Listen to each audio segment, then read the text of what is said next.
Bienvenue dans ce 3e épisode d'Audiodidactu. Aujourd'hui, je vais vous parler de l'actualité de 2 fictions sonores, des débuts d'un livre audio et d'un projet de docu-fiction sonore, La traversée des étoiles d'Azlord, Journal de bord de Pris, Rédemption de Méphisto et enfin, Les tournesols en flammes d'Icoste. Souvenez-vous, Azlord avait déjà écrit et réalisé La traversée de Faeria, une fiction fantastique. Aujourd'hui, il revient avec un nouveau projet. La traversée des étoiles sera une fiction-aventure à choix multiples. Vous connaissez les livres dont vous êtes le héros ? Imaginez le même principe, mais en fiction sonore. En plus, la traversée des étoiles sera entièrement mixée en binaural pour une expérience très immersive au casque. Chaque aventure que vous jouerez devrait durer environ 1h30 et vous mènera vers 3 fins différentes possibles. Attention au choix que vous prendrez pour ne pas faire un game over au milieu. Serez-vous prêt à incarner Jonah Fridge et à mener votre enquête à bord de l'Angelus Prime ? Tout de suite, voici un extrait.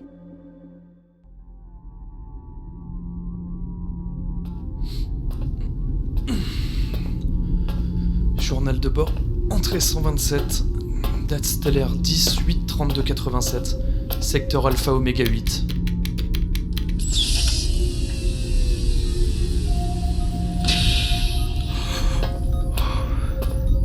Réveil difficile. Depuis mon départ de la base confédérée il y a plusieurs semaines, mes sorties de stase cryogénique sont de plus en plus dures à gérer. Mais la bonne nouvelle, c'est que j'ai presque atteint mon objectif. Les scanners indiquent que l'Angelus Prime n'est plus qu'à quelques parsecs. Cette mission solo prend une mauvaise tournure. D'autant plus que je ne sais pas à quoi m'attendre, et je n'aime pas ça. Vargis ? Oui, monsieur. Lance une analyse complète sur l'Angelus Prime dès qu'il sera apporté. Autant avoir un max d'infos avant de se jeter dans la gueule du Skyrax. Bien, monsieur. Le vaisseau a été détecté. Analyse en cours. Les scanners détectent plusieurs formes de vie non identifiées à bord. Toutes les sources d'énergie ont été désactivées, à l'exception des capsules de stase cryogénique. Un flux énergétique inconnu empêche une analyse plus complexe. Un flux énergétique inconnu ? Ça sent pas bon. Rapproche-nous du vaisseau et essaye de nous trouver un point d'accès. On va aller voir ça de plus près. Passons maintenant à notre 2e fiction, Journal de bord. En ce moment, l'épisode final de la première saison est bientôt achevé. La musique originale est en cours de composition. Je travaille actuellement sur les scripts de la saison 2. Ils sont presque terminés. Et un recrutement est prévu avant la fin de l'année.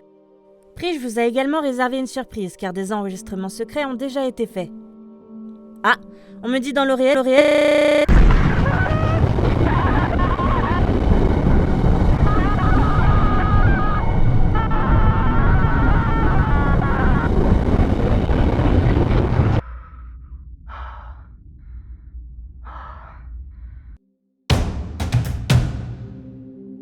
Âme sensible s'abstenir.